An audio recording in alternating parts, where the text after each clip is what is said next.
Hello అందరికీ welcome back to Anu KR vlogs. నేను మీ అనురాధ. ఈ రోజటి రెసిపీ వచ్చేసి బన్ దోశ రెసిపీని చూపించబోతున్నాను.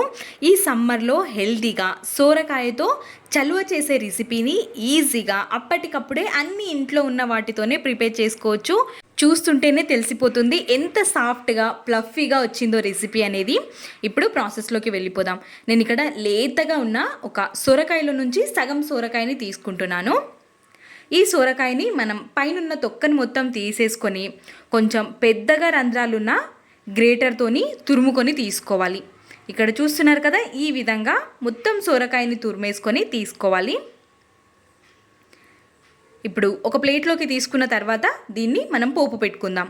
ఒక గిన్నెని స్టవ్ పైకి పెట్టేసుకొని 2 టేబుల్ స్పూన్స్ వరకు ఆయిల్ని యాడ్ చేసుకోవాలి. ఇప్పుడు ఇందులోకి పోపు దినుసులు, జీలకర్ర, ఆవాలు, పచ్చిశనగపప్పు, మినప్పప్పుని కూడా వేసుకొని వీటిని ముందుగా ఫ్రై చేసుకోవాలి.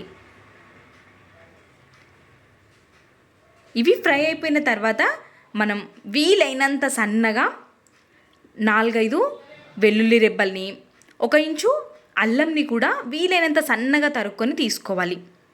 ఇప్పుడు అల్లంని వెల్లుల్లిని కూడా కొంచెం ఫ్రై అవ్వనిచ్చి ఇప్పుడు ఇందులోకి ఆనియన్స్, పచ్చిమిర్చిని కూడా యాడ్ చేసుకోవాలి. కరివేపాకు, కొత్తిమీర వీటన్నిటిని ముందుగా ఫ్రై చేసుకొని ఇప్పుడు ఇందులోకి మనం ముందుగా తురిమి పెట్టుకున్న సొరకాయ తురుముని కూడా యాడ్ చేసుకొని ఒక 2 నిమిషాల పాటు ఫ్రై చేసుకోవాలి. సొరకాయ చాలా తొందరగా వేగిపోతుంది.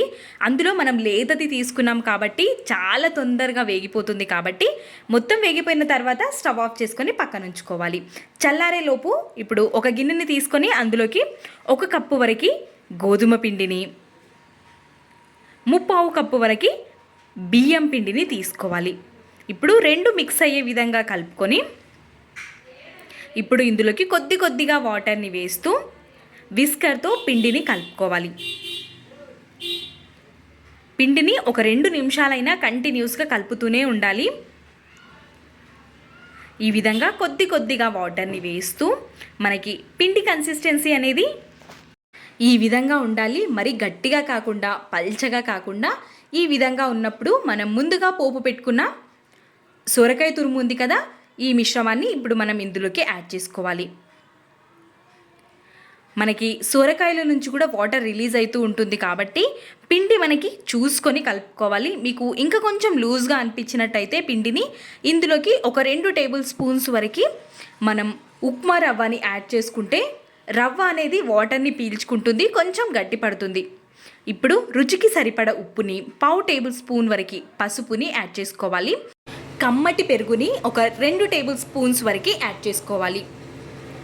మీకు ఇష్టమైతేనే పెరుగుని యాడ్ చేసుకోవచ్చు, లేదంటే స్కిప్ కూడా చేసుకోవచ్చు. పెరుగుని యాడ్ చేయడం వల్ల టేస్ట్ అనేది ఇంకా చాలా బాగుంటుంది.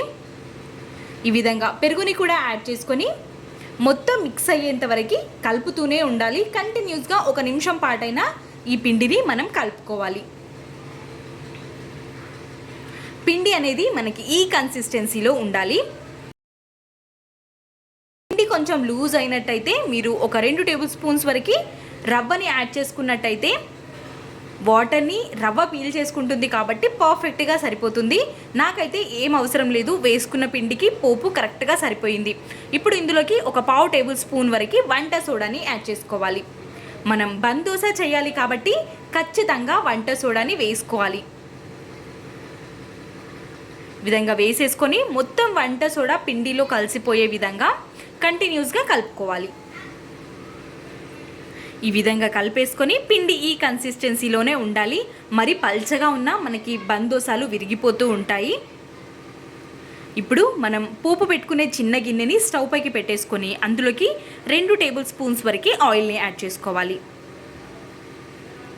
ఆయిల్ని యాడ్ చేసుకున్న తర్వాత మనకి చుట్టూ మొత్తం ఆయిల్ స్ప్రెడ్ అయ్యే విధంగా ఈ విధంగా చేసుకుంటే సరిపోతుంది.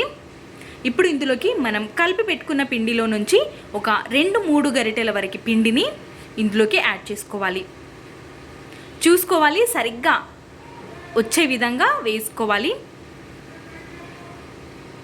ఈ విధంగా వేసేసి మధ్యలో కొంచెం ట్యాప్ చేసామంటే సరిగ్గా అయిపోతుంది. ఇప్పుడు ఒక మూతని కవర్ చేసుకొని లో టు మీడియం ఫ్లేమ్లోనే కాల్చుకోవాలి. ఈ విధంగా ఒక కొద్దిసేపటి తర్వాత మూతని ఓపెన్ చేసి చూసామంటే ఈ విధంగా ఎంత ప్లఫీగా వచ్చిందో చూసారా. చూస్తుంటేనే అర్థమైపోతుంది కదా, సాఫ్ట్గా ప్లఫీగా, రుచి కూడా చాలా బాగుంటుంది. ఖచ్చితంగా ట్రై చేయండి. ఇంకొక వైపుకి టర్న్ చేసుకొని మూతని కవర్ చేసుకొని కాల్చుకున్నామంటే సరిపోతుంది. వేడి వేడిగా ఏదైనా చట్నీలోకి, రైతాలోకి సర్వ్ చేసుకుంటే సూపర్ టేస్టీగా ఉంటుంది. ఈ విధంగా ఓపెన్ చేసుకొని ఇంకొక మూత సహాయంతో మనం టర్న్ చేసుకొని సర్వింగ్ ప్లేట్లోకి సర్వ్ చేసేసుకోవడమే. అప్పటికప్పుడే మనకి ఈ రెసిపీ అనేది 10 నిమిషాల లోపు రెడీ అయిపోతుంది. చాలా ఈజీగా అయిపోతుంది కాబట్టి బ్రేక్ఫాస్ట్గా ఈ రెసిపీని ట్రై చేయండి. చాలా బాగుంటుంది. అన్నిటిని కూడా ఇదే విధంగా వేసేసుకొని కాల్ చేసుకోవడమే. చాలా ఈజీగా అయిపోతుంది కాబట్టి తప్పకుండా ట్రై చేయండి. మీకు ఈ రెసిపీ ఎలా అనిపించిందో మీ వాల్యుబుల్ ఫీడ్బ్యాక్ని కమెంట్ సెక్షన్లో తెలపండి. అదేవిధంగా అను కేఆర్ వ్లాగ్స్ ఛానల్ని సబ్స్క్రైబ్ చేసుకోండి. ఇలాంటి మరెన్నో రెసిపీస్ ఉన్నాయి కాబట్టి మీరు కూడా చూసేయండి, మీకు కూడా ఖచ్చితంగా నచ్చుతుంది.